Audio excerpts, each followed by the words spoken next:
안녕하십니까. 예, 이제 식사를 하니까 자매님들 솜씨가 이게 보통이 아니더라고요. 제가 이제 잘 안 보이니까 그 후각, 미각, 청각이 조금 발달돼가지고 하여튼 그 수준 높은 음식을 먹어 너무 감사가 됩니다. 예. 어, 그 지난 시간에 그 누가복음 4장에서 그참 주님께서 사람의 아들로서 자신을 얼마나 겸비하게 낮추셨는가.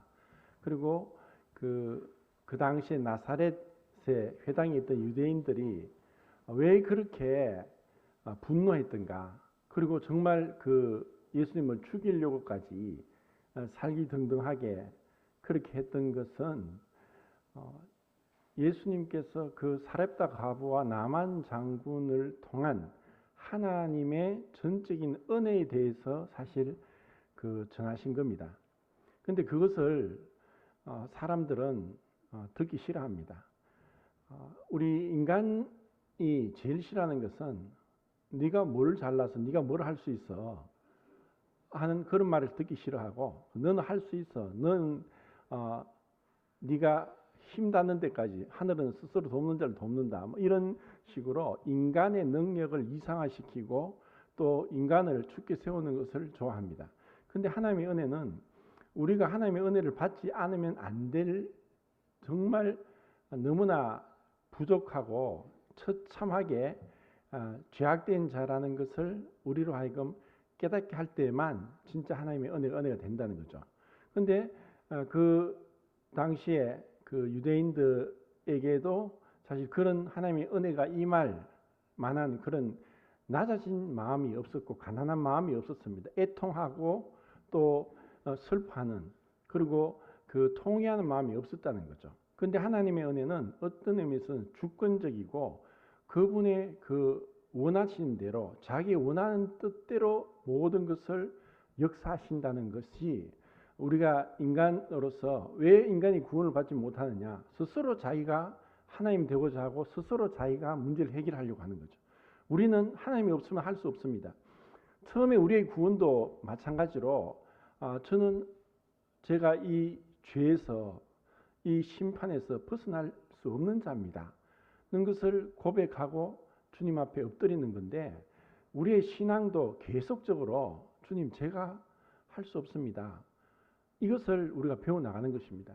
그러니까 요한복음에서 예수님이 하나님의 아들로서도 그분이 이제 자주 하셨던 말씀이, 내가 스스로 할 수 없나니 나는 스스로 온 것이 아니다, 아버지께서 보내서 왔다, 이런 말씀을 하시면서 우리에게도 가지가 나무에 붙어 있지 않으면 열매를 맺을 수 없다, 우리가 가지고 또 우리는 붙어 있어야 되고 또 주님 안에 있는 것이고, 주님 안에 있는 것은 곧 그분을 사랑하는 것이고 그분의 계명을 지키는 것이다 하는 것을 이제 배워 나가는 것입니다.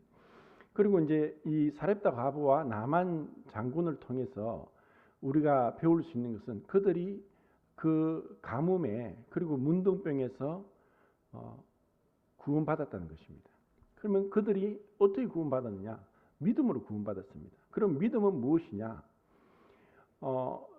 그 엘리야 시대에 그 가물어서 거의 3년 반을 이제 비가 오지 않았습니다. 그러니까 이스라엘 땅도 그랬고, 그 아합이 다스리고 이세벨이 그 온갖 바알 신과 또 아세라 신상을 섬기고 그들의 많은 제사장들이 있었을 때, 그때 하나님은 엘리야를 시돈 땅까지 보냅니다. 시돈 땅은 그 이세벨의 고향입니다. 에바알의 딸, 시돈의 왕 에바알의 딸이 이세벨이었고, 그런데 놀랍게도 하나님 엘리야를 그 적지로 보내시고, 그리고 그 땅에서 사렙다라는 조그만 마을의 과부를 만나게 합니다. 근데 그 과부가 이제 아들이 하나 있었어요. 그러니까 이제는 감으로서 먹을 게 없으니까 나뭇가지를 주스러 왔습니다. 왜 나뭇가지를 주스러 왔느냐? 이제 그 한 줌 그 가루, 그 빵을 해 먹을 가루하고 기름 한 병이 있었는데 나뭇가지를 주어서 이것으로 마지막으로 한 끼 식사를 하고 이제 굶어 죽으려고 하는 그런 막다른 궁지에 몰린 상황이었습니다. 그런 상황에서 이제 이것을 먹고 죽어야 될 수밖에 더 감으로써 더 이상 양식을 구할 수 없는 상황이었어요. 그런데 엘리야가 이야기했습니다. 먼저 나에게 떡을 먼저 해라. 그리고 네가 그걸 먹어라. 이것은 너무나 이게 그 무모한 어떤 도전이랄까. 아니 이걸 하나 먹고 이제 마지막 남은 과부와 아들이 먹을 마지막 식량을 엘리야에게, 그것도 이방인 유대인의 그 선지자에게 주라는 것은 죽으란 말이죠. 그런데 그 사렙다 과부가 분명히 하나님의 은혜가 임했고 엘리야를 그것까지 보냈지만 그 사렙다 과부에게 무엇이 있었느냐? 그 엘리야에 대한 말에 대한 믿음이 있었습니다. 그럼 믿음은 결국 뭐냐? 믿음의 본질은 자기 부인입니다. 믿음의 그 요인은 회개입니다. 그리고 믿음의 결과는 순종입니다. 그 회개를 통해서 결국 이제 믿음을 갖게 되고 또 믿음을 갖게 될 때 순종이 꽃이 피는 것입니다. 그러니까 사렙다 과부는 마지막 그 한 끼 식사를 엘리야에게 준 거예요. 그러고 나서 그 통의 가루와 병의 기름이 끊이지 않고 가뭄이 해결될 때까지 계속 나와서 그 과부와 아들을 살린 겁니다. 하나님께서 어쩌면 우리에게 요구하시는 것 그렇습니다. 믿음과 신념의 차이는 신념은 자기 확신이지만 믿음은 자기 부인입니다. 결국 내가 내 자신을 믿는 것이 아니라 내 생각을 버리고 하나님의 말씀을 믿는 것입니다. 베드로는 그 어부입니다. 그리고 그는 갈릴리 그 바다지만 호수지만 너무 커서 바다라고 하는데 그 갈릴리 바다에서 뼈가 굵은 사람이죠. 그럼 밤새도록 그물을 던져도 고기가 못 나왔습니다. 그런데 예수님은 목수의 아들이었죠. 베드로에게 고기가 있느냐? 없다. 없습니다. 배 오른편에 그물을 던지라. 그런데 베드로가 뭐라고 했습니까? 내가 말씀에 의지하여서 던진다고. 결국 그 우리의 믿음은 내 생각을 버리고 하나님의 말씀을 붙잡는 것입니다. 나만 장군도 마찬가지입니다. 나만 장군은 우리가 뭐 어린 주일학교 아이들도 다 알고 있는 사실이지만 먼저는 그 나만 장군에게 엘리사가 나가서 그를 이제 앞에서 얘기한 것도 아니고 방 안에 앉아서 그냥 저기 가서 요단강물에 가서 7번 씻으라 말만 했던 거죠. 그런데 나만 장군은 우선은 자존심이 구겨졌습니다. 내가 일국의 아람의 장군이고 그리고 내가 이렇게 많은 이 보물들을 가지고 왔는데 이것을 쳐다보지도 않고 와서 내한테 절하고 어떻게 할 줄 알았는데 아무것도 하지 않고 얼굴도 안 보고 그냥 가서 씻으라. 이 나만 장군에 대한 어떤 자기 생각, 내 생각이 이렇다. 열왕기하 5장에 보면은 내 생각에는 이렇게 할 줄 알았는데 그 생각을 버려야 되는데 대부분 사람 못 버린 거야. 불쾌해서 나는 그냥 돌아가겠다 했을 때 그 부하들이 아니 이까지 왔는데 어떻게 그냥 돌아갑니까? 그것이 어려운 겁니까? 근데 나만은 아니 그 아람에 가면 더 좋은 강이 있는데 왜 저런 하잘것없는 조그만 요단강에서 내가 씻어야 되느냐? 그런데 부하들이 하는 말도 장군이라면 무시할 수 있습니다. 장군이란 것은 군대 장군이란 것은 부하를 죽일 수도 있는 그 권한이 있는 것이 장군입니다. 근데 그 부하들이 얘기하는 말에 그 마음이 움직였고 계집종이 하는 말에 마음이 움직일 정도로 어쩌면 하나님의 은혜가 임했습니다.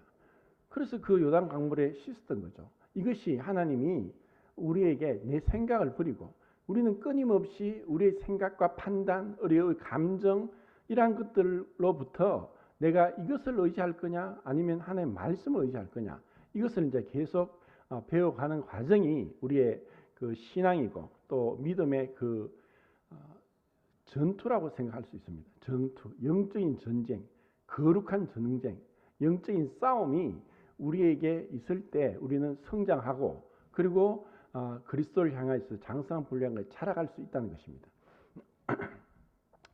자, 여기서 그 이사야서 61장 말씀을 그 읽었던 주님의 그 말씀, 그 이사야에서 인용했던 그 말씀이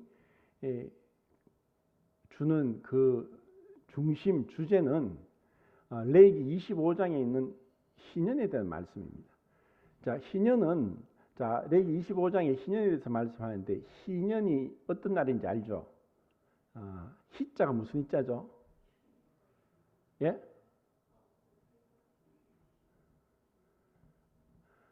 대부분 성도님들이 예?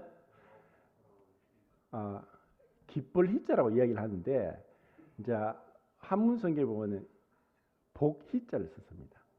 복희자. 그래서 그 번역을 그렇게 했는데 실제로는 이제 영어에는 주빌리라고 나오고 그 히브리어에는 요벨이라고 나옵니다. 요벨. 요벨은 뭐냐면은 순양의 뿔입니다. 순양의 뿔을 불었던 거죠. 이것이 이제 희년인데, 근데 그 순양의 뿔을 부를 때가 있었습니다. 언제죠? 나팔절이죠, 나팔절. 자, 그 레위 23장에 보면은 여호와의 7절기가 나오는데 유월절 다음에 바로 이어지는 게 무교절입니다. 그리고 1월 14일 날 이제 유월절이 있고 이게 이제 종교일역입니다. 종교일역으로 아비벌 1월 14일, 그리고 15일부터 21일까지 이제 무교절이 있고, 그러고 나서 3월 6일이 1월 16일이 초실절입니다. 그리고 3월 6일이 오순절이고, 그러니까 그 초실절 다음에 50번째 날이 오순절입니다. 오순절. 그리고 7월 1일이 나팔절이고 7월 10일이 속죄일입니다. 그리고 7월 15일부터 22일까지 8일간이 초막절입니다. 자, 이것이 7절기가 돌아가는데 이것이 유대인을 향한 하나님의 경륜입니다. 그런데 이것을 확대하면은 전 세계를 향한 하나님의 경륜이 7절기에 분명히 나타납니다. 이것은 참 놀랍습니다. 그러니까 그 이스라엘 향한 하나님의 뜻이 결국은 이게 전 세계를 향해서 이 세계가 움직이고 있다는 것입니다. 그리고 나팔절에 나팔을 부는 것, 그것은 오순절이 끝나고 나서, 오순절이 실제로 성경에서 이루어진 때가 언제냐? 사도행전 2장입니다. 그 오순절이 실제로 이루어졌고, 그럼 나팔절은 언제냐? 결국 휴거 때인데 아직까지 언제 올지 우리는 알 수 없습니다. 그리고 나팔절이 있고 나서 대속죄일, 7월 10일 날 대속죄일 날, 그때에 50번째 49년째에 이 또 나팔을 붑니다. 이것이 희년입니다. 안식년 다음에 희년입니다. 자, 하나님께서 인간에게 첫 번째 명령한 법은 안식일입니다. 인간이 창조되고 나서 첫째 날이 안식입니다. 첫째 날이 안식이죠. 마지막 6일째 창조되었고 그 다음 날이 안식일이니까 우리 인간에게 있어서 하나님이 원하시는 것은 안식입니다. 그래서 이 안식일이 그 확대되어서 나오는 개념이 안식년입니다.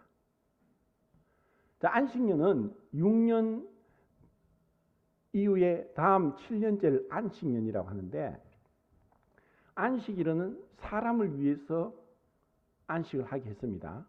그리고 안식년은 무엇을 위해서? 땅을 위해서. 왜 땅을 위해 안식하냐? 아담이 범죄하고 나서 창세기 3장 17절에 보면은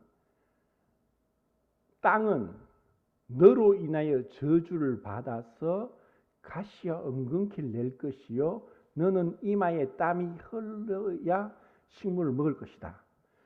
결국 아담의 범죄는 첫 번째 하나님과의 관계가 끊어지게 했고 영으로 죽게 됐습니다. 두 번째는 자기 몸에서 난 자기 갈비뼈로 만든 아내조차도 서로 믿지 못하고 갈등이 가게 하고 분리시킨 것이 바로 아담의 죄의 결과였습니다. 그리고 세 번째는 땅과의 관계도 깨어졌고 땅에 있는 동물과의 관계가 깨어졌습니다. 아담이 처음 창조받은 것은 하늘의 새와 땅의 동물과 바다의 고기를 다스리라는 명령을 받았습니다. 그런데 죄가 오고 나서 그 관계가 깨어졌고 사람이 동물을 무수하고 동물이 사람을 무수하고 이런 지경까지 간 것입니다. 그리고 땅도 아담의 범죄로 인해서 땅이 가시 은근키를 내게 되었다는 것입니다. 그러니까 이 안식년은 이 땅이 회복되게 하는 것입니다.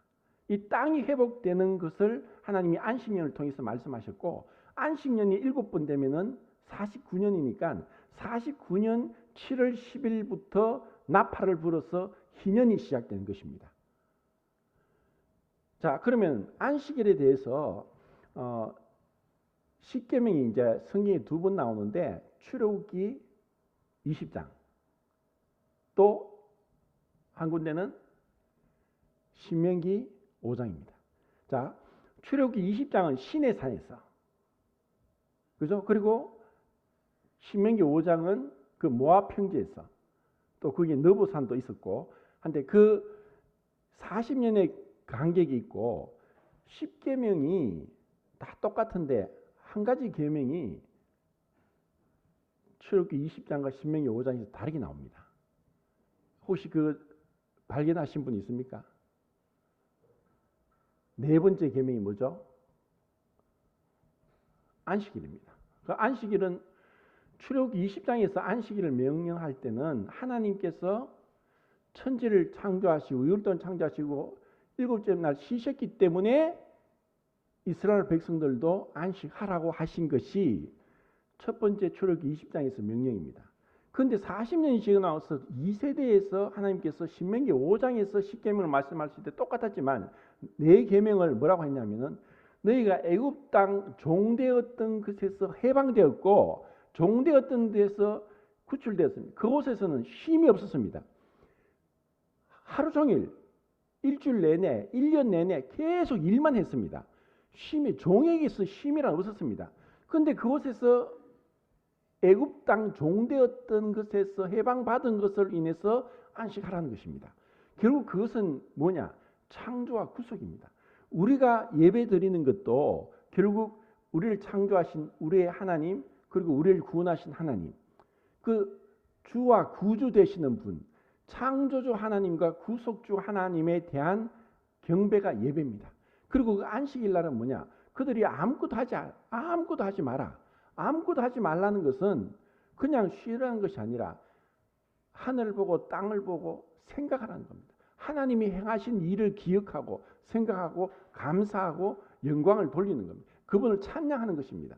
그런데 이런 안식일이 확대되면 안식년이 됩니다. 그 안식년에는 결국 하나님께서 안식년에 명령하신 명령이 참 놀랍습니다. 6년째에 안식년을 명령하면서 7년째는 뭘 합니까? 아무것도 하면 안 됩니다. 파종을 하면 안 돼요. 그리고 그 밭에서 저절로 파종을 안 해도 저절로 자라는 게 있잖아요. 그죠? 그럼 그것을 따먹어도 안 됩니다. 그럼 그것을 왜 따먹지 말라고 했을까요? 나그네, 이방인과 과부와 그리고 덜짐승이 먹을 수 있도록 너희들이 그것을 저절로 난 것을 가만히 놔두라.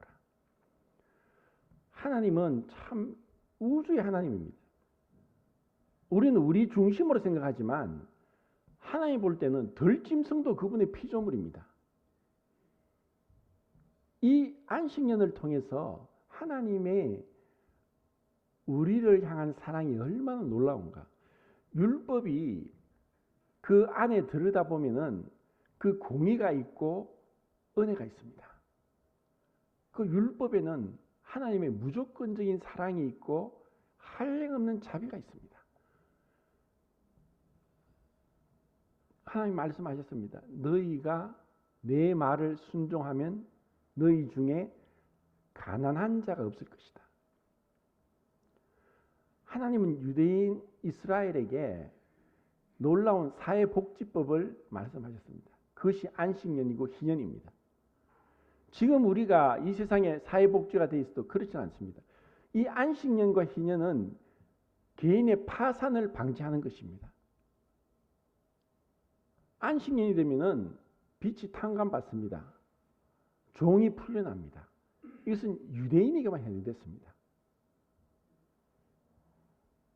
이것은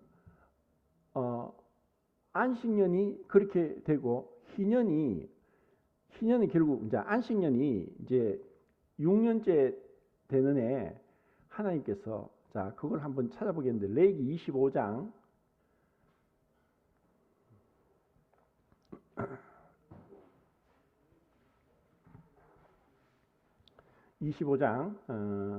20절부터 23절까지 한번 읽어보겠습니다. 20절부터 23절까지 시작.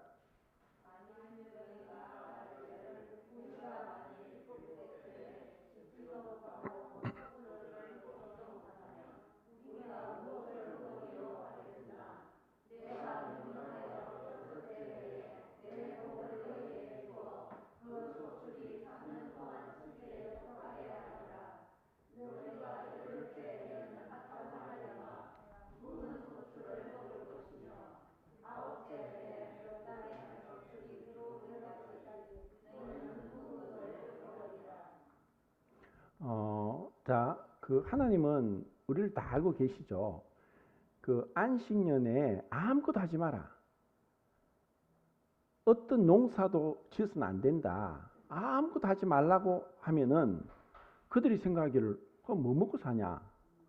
그러면 7년째는 아무것도 안 했는데 8년째는 뭘 합니까? 씨를 뿌리죠. 그럼 씨를 뿌린다고 그것을 거둬 먹습니까? 그거는 9년째 가야 먹습니다. 그러니까 하나님은 아시죠. 아니 안식년 날 그 아무것도 하지 말라는 것은 결국 하나님이 내가 명령하여서 6년째에 너희들이 3년 먹을 걸 주겠다고 했습니다.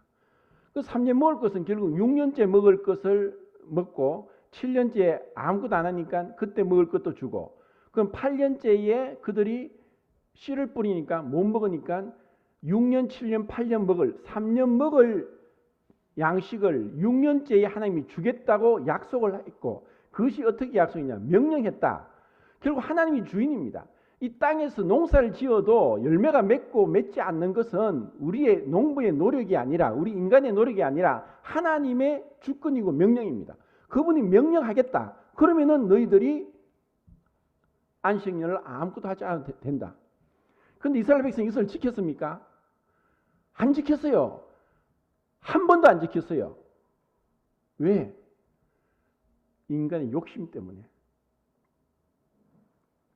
이 안 지킨 결과가 무엇입니까? 안식년을 안 지켜서 결국 그들이 어떻게 됐습니까? 예? 예, 바벨론 포로로 갔어요. 얼마 동안? 70년. 그럼 안식년이 몇 번을 안 지켰습니까? 얼마나? 490년. 그들은 안식년을 한 번도 안 지켰어요.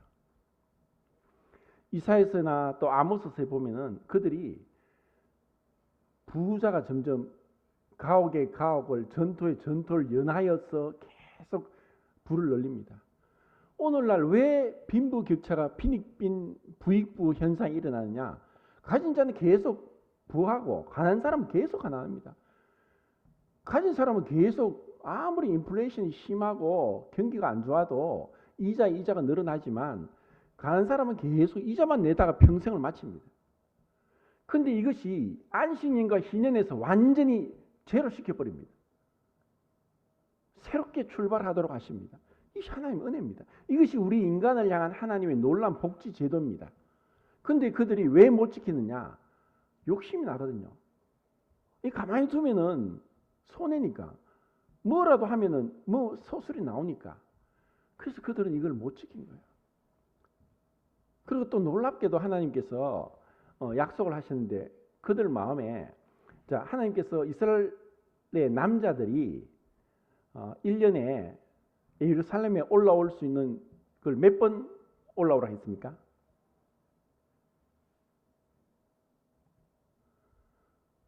세 번. 언제? 유월절, 오순절, 초막절. 유월절, 오순절은 하루인데 초막절은 며칠입니까? 8일입니다. 자, 모든 게 7로 일주일로 돌아가는데 8일로 돌아가는 게 초막절이 있고 그것에는 부활이란 놀라운 게 숨겨져 있습니다.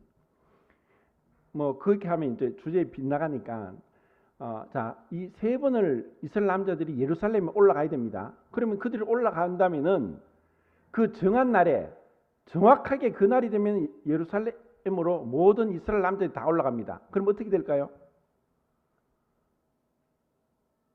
자, 출애굽기 34장 한번 보겠습니다. 출애굽기 34장 24절. 자, 읽겠습니다. 시작.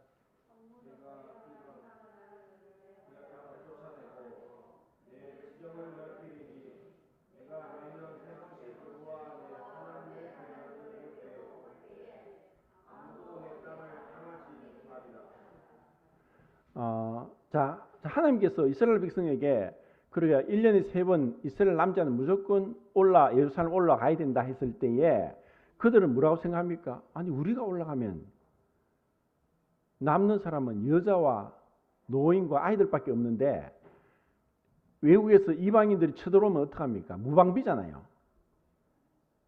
그런데 그때 이런 걸 알고 있는 거야, 하나님이. 너희가 두려워하지 마라. 하나님이 지켜주시겠다는 거야. 하나님 말씀을 지키는데 하나님 말씀에 대한 책임을 하나님이 지시는 거예요. 그럼 우리가 그걸 두려워하는 거야. 이렇게 하면 어떡할까? 왜 우리가 믿음으로써 그렇게 나가지 못하느냐? 오늘도 이제 예찬 끝나고 나서 이제 청년회 담당하는 그 행정님하고 같이 뭐 얘기를 하면서 청년들도 이렇게 믿음으로 하려고 하지만 현실과 타협할 때가 많다. 왜냐? 하나님을 못 믿는 거예요. 우리가 생각할 때, 내가 생각할 때, 그런 우리의 어떤 현실적인 어떤 문제들을 볼 때 못 믿지만 하나님 말씀을 의지하면 하나님은 결코 손해 보시거나 또 아니면 거기에 대해서 말씀을 실천하지 않거나 이런 분이 절대로 아닌 거예요. 그러니까 이 이스라엘 백성들이 1년에 3번 예루살렘에 올라간 것은 언제까지 계속 지속됐느냐? 신약 성경 사도행전 2장의 오순절에 예루살렘으로 올라온 그 백성들이 이스라엘이 바벨론 포로로 70년 갔다가 다시 돌아온 것은 에스라스나에 보면은 한 얼마 정도 됩니까? 뭐 10만, 20만 정도밖에 안 돼요. 근데 나머지는 다 흩어졌어요. 다른 이방으로 흩어져 있음에도 불구하고 그들이 오순절날 다 예루살렘에 온 거예요. 오랫동안 흩어져 언어도 달랐어요. 그래서 하나님이 그곳에서 방언이 나오면서 언어를 알아먹을 수 있도록 하나님께서 하신 겁니다. 결국 이 놀라운 그 과정들을 통해서 우리가 하나님을 얼마나 신뢰하느냐. 그리고 하나님께서 정말 이들을 향한 생각은 예레미야 23장에 너희를 향한 생각은 재앙이 아니요 평안이요 너희 장래에 소망을 주려는 것이다. 우리에게 소망을 주려는 거예요. 정말 우리를 안식하게 하고 우리를 복주기를 원하는 거예요. 그런데 우리가 하나님을 오해하고 하나님을 제한하고 있고 하나님을 우리가 잘 모르기 때문에 우리는 하나님께 믿음으로 나가지 못할 때가 많다는 거예요. 그리고 이제 이런 이제 그 희년회에 그 나팔을 불면서 크게 외치는 게 있었습니다. 뭐라고 외치라고 했을까? 레위기 25장 10절 보겠습니다. 레위기 25장 10절.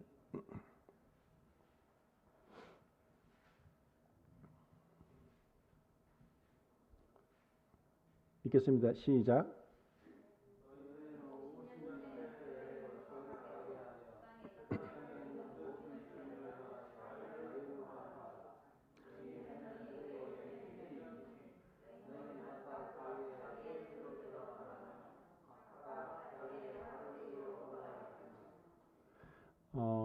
이제 이스라엘 백성들에게 그 빛이 탕감되고 또 종으로 갔던 자가 해방되고 그리고 저당 잡혔던 집이나 토지가 다시 회복됩니다.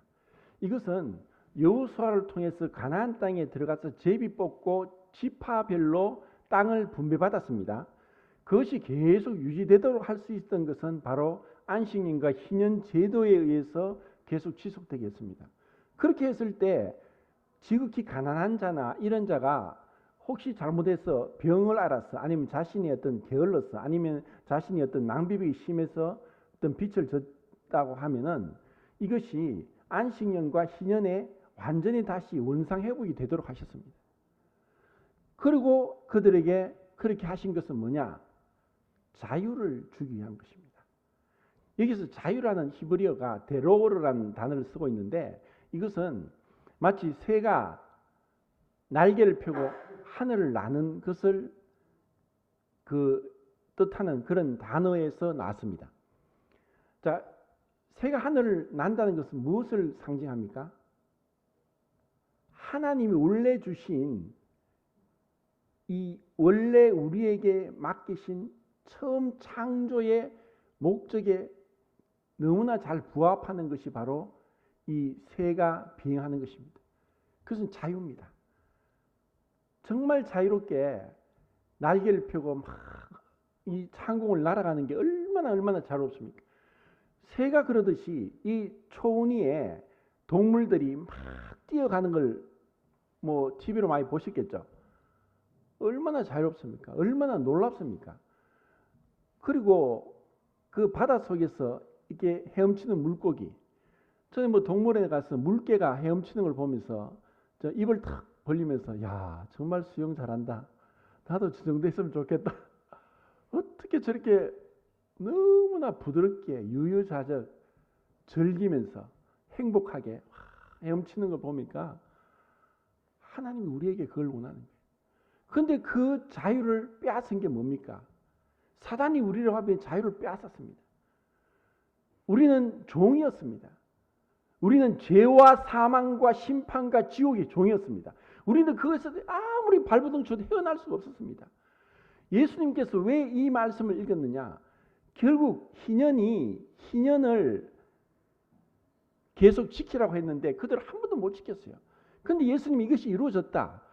그러면 영적으로 이것이 이루어졌고 이 희년이 예수님을 통해서 수고하고 무거운 짐진 자들 다 내게로 와 내가 너희를 쉬게 하리라. 참된 쉼을 우리에게 주는 거예요. 하나님을 믿으니 나를 믿어라. 아버지 집에 거할 곳이 많다.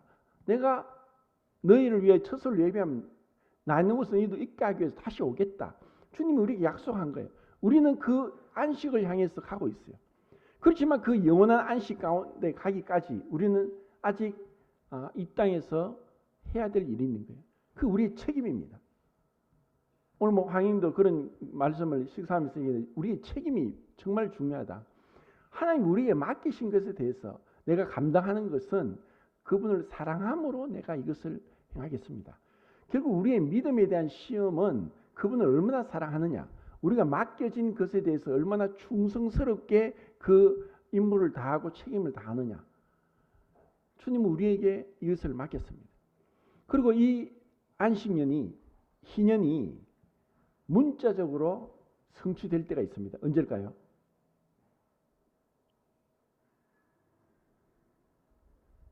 천년왕국 때입니다. 천년왕국 때에 이 안식년 희년이 성취됩니다. 이것이 이사야서 11장과 25장, 그러니까 35장, 25장에 35장에 기록되어 있습니다. 그때 어떤 일이 일어날까요? 사자와 소가 같이 풀을 뜯고 어린 아이가 독사굴에 손을 넣고, 자, 이것이 그냥 상징적인 것이 아니라 이것이 천년왕국은 결국 아브라함에게 약속한 유대인에게 이 땅에 대한 약속을 문자적으로 성취하는 게 천년왕국이고, 이 천년왕국은 우리 그리스도인에겐 무엇일까요? 우리에게 상급입니다. 그때 우리는 하늘의 백성이에요.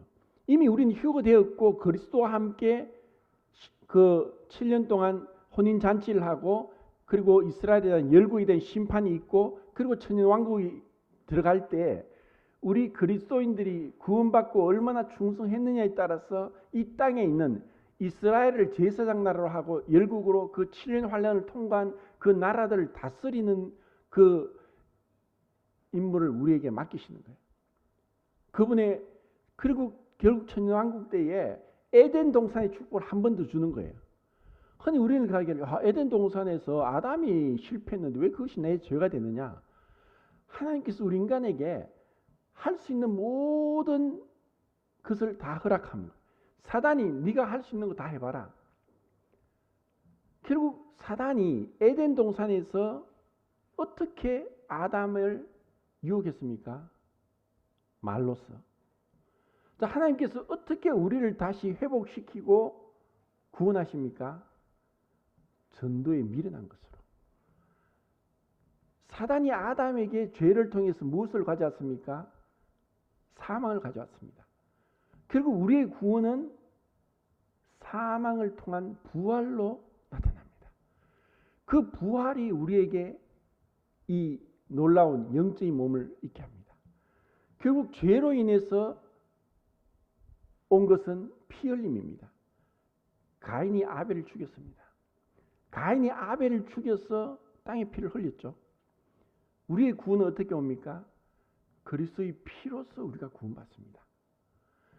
왜 이렇게 하시냐? 하나님께서 철저하게 이 사단에게 사단이 이루어 놓은 것을 통해서 사단을 부끄럽게 하고 사단을 무너뜨리고 그리고 우리에게 놀라운 구원을 임하게 하는 겁니다. 이것이 하나님의 방법입니다.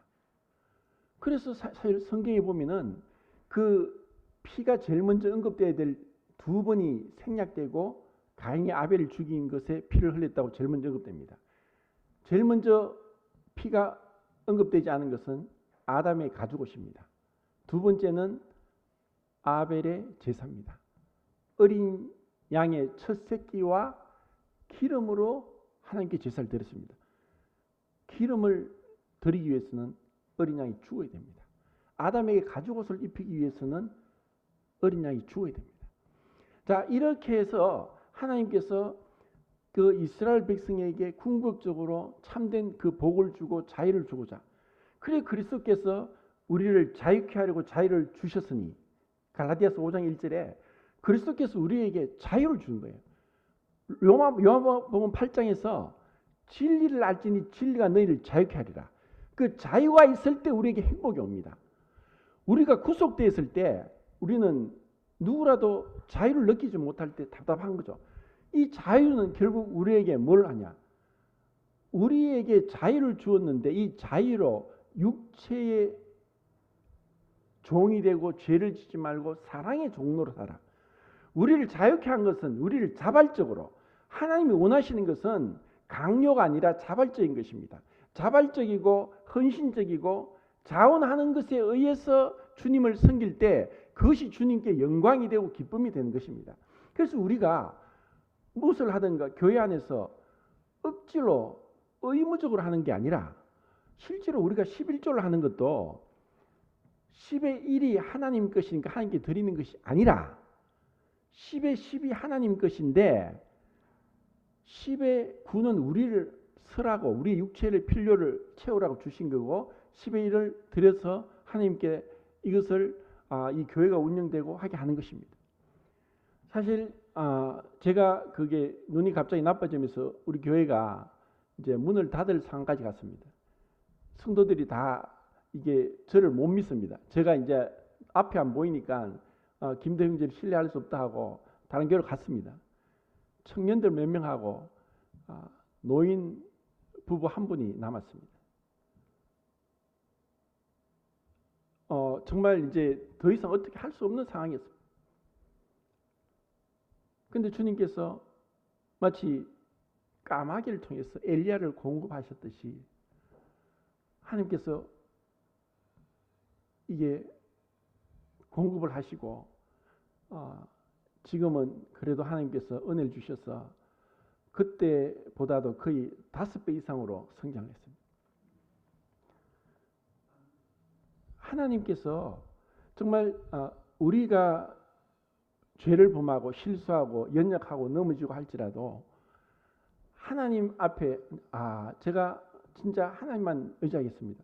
제가 이게 눈이 안 보이면서 이게 현대의학으로 할 수 없다는 거예요.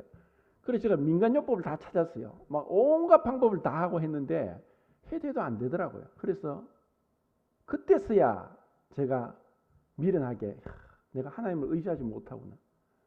하나님만 의지하겠습니다. 제가 설사 눈이 안 보이더라도 주님을 의지하겠습니다. 그때가 제가 시신경이 한 5% 남았을 때입니다.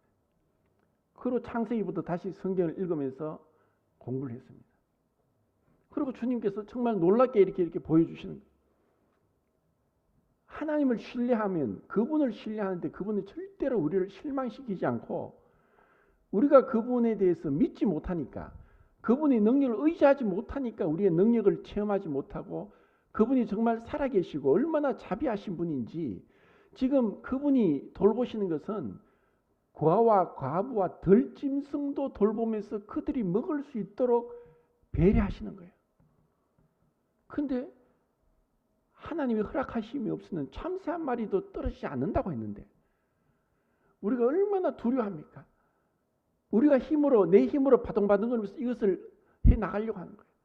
그러니까 주님 앞에 우리가 정말 은혜를 구하면서 그분 앞에 엎드러질 때 그분은 놀라운 그분의 인자함이 나타나는 겁니다. 우리가 하나님을 오해하는데 저는 이제 하나님에 대해서 그런 얘기합니다. 하나님 앞에는 과거, 현재, 미래가 펼쳐져 있다. 이것을 어떻게 우리가 알 수 있냐면은 하늘의 태양을 보십시오. 태양은 지구로부터 1억 5천만 킬로미터 떨어져 있습니다. 자, 이게 감이 안 오는데 1억 5천만 킬로미터 떨어졌다고 해도 그게 감이 안 오죠. 제가 부산에서 여기 오는데 저희 차가 너무 꼬물이라 가지고 이까지 올 수가 없는 거예요. 털털거리니까 오다가 퍼질 것 같아 가지고 이제 기차를 끄는데 이제 황희님이 그 기차 하면 머니까 버스를 타고 오래가 버스를 타고 오는데 한 100km로 달려왔어요. 만약에 버스로 태양까지 가려면 얼마 걸릴까요? 100km 간다면 150만 년 가야 돼요. 150만 년을 가야 태양까지 가는 거예요. 그런데 태양에서 오는 빛은 얼마 만에 오느냐? 8분 19초 만에 옵니다. 태양의 빛은 1초에 30만 킬로미터를 가는 거예요.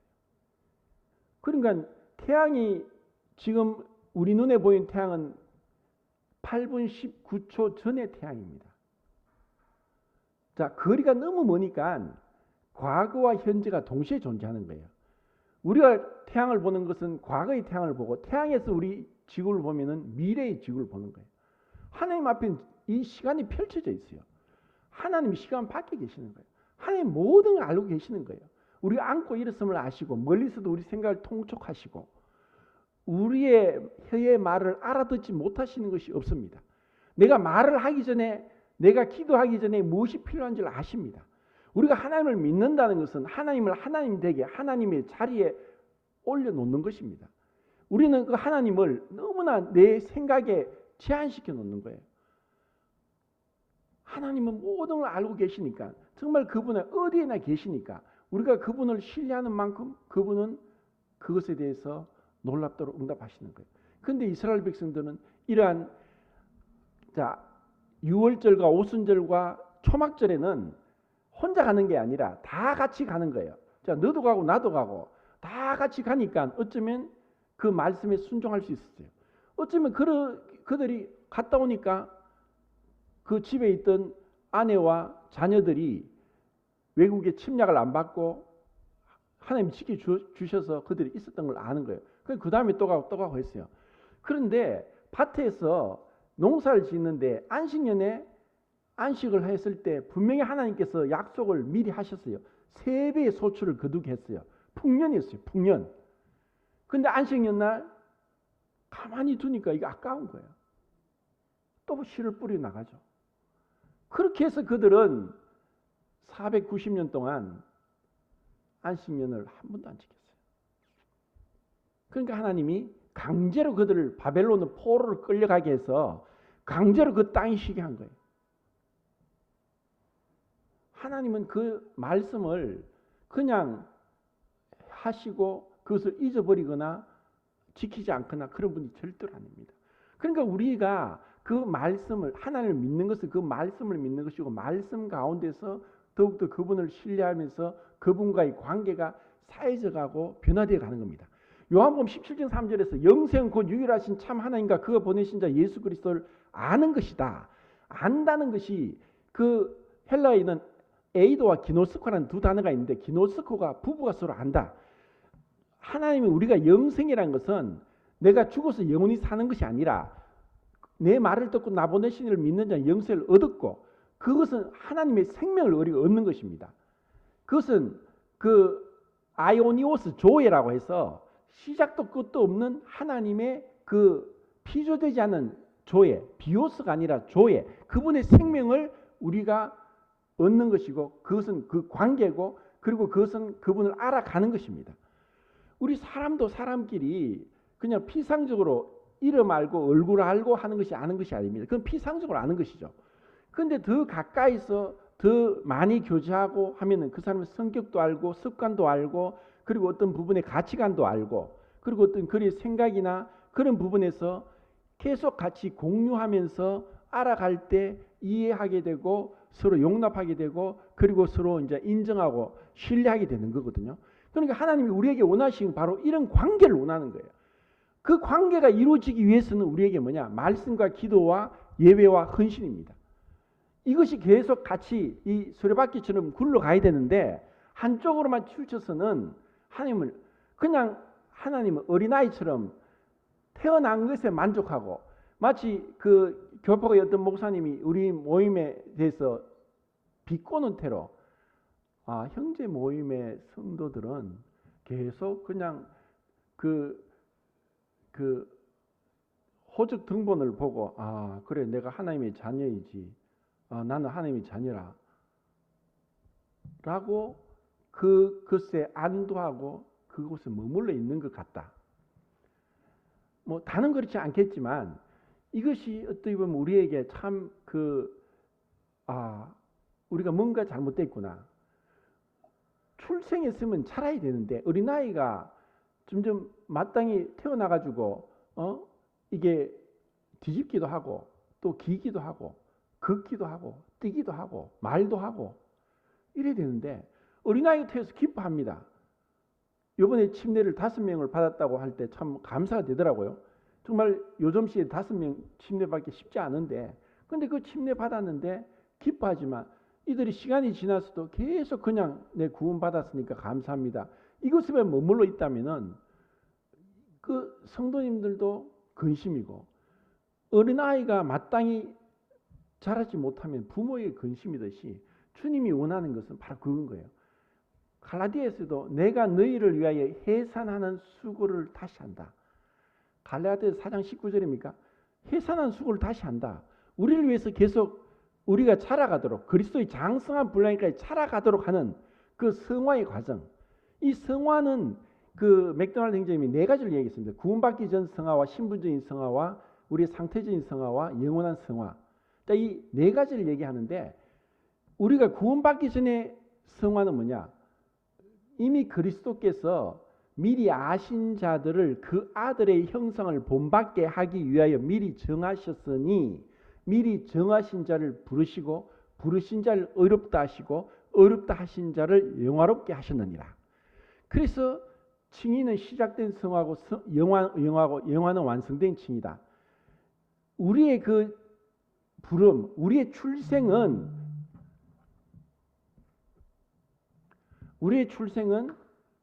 우리의 완전한 그 영화를 보장합니다. 그리고 그 완전한 칭의가 완성된 것은 영화고 영화는 완성된 칭의다.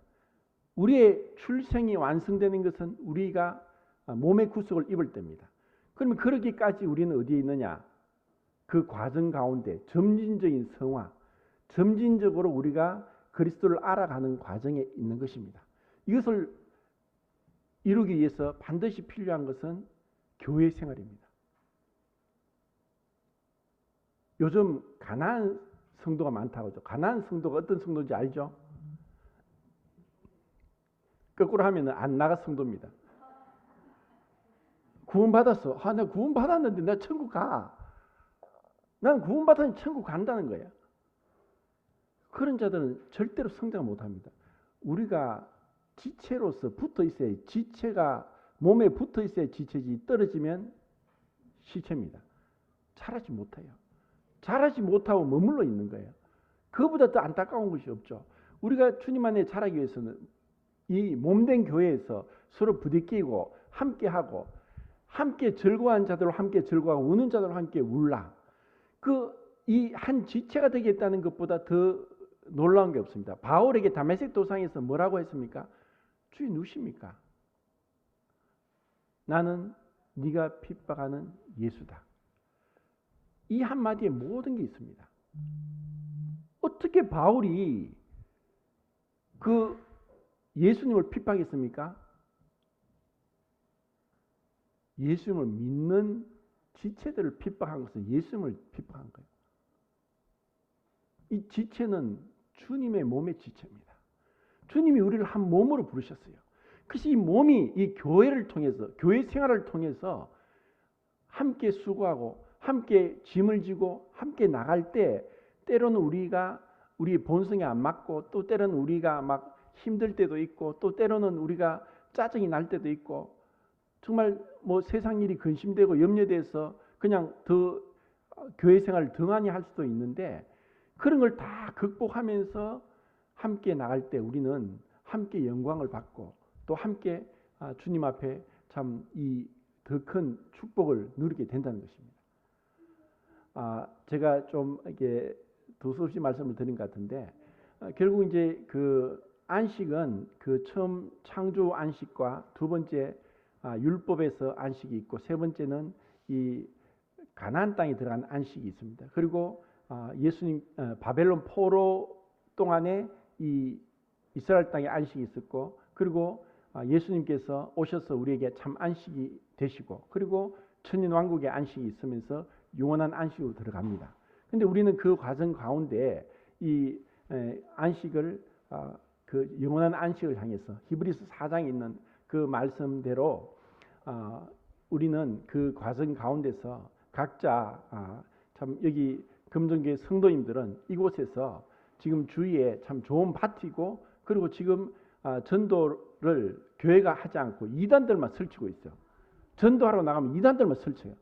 그런데 우리가 전도를 하면서 이 교회를 주님께서 이곳에 세우신 이 교회가 성장하고, 어떤 외적인 성장과 내적인 성장이 함께 사실 필요하고, 그리고 그렇게 건강한 교회로서 성도들이 힘을 얻고 또 영혼들이 와서 구원받고, 그리고 그리스도를 향해 닮아가는 그런 아름다운 교회가 될 수 있기를 참으로 바랍니다. 네, 이상입니다.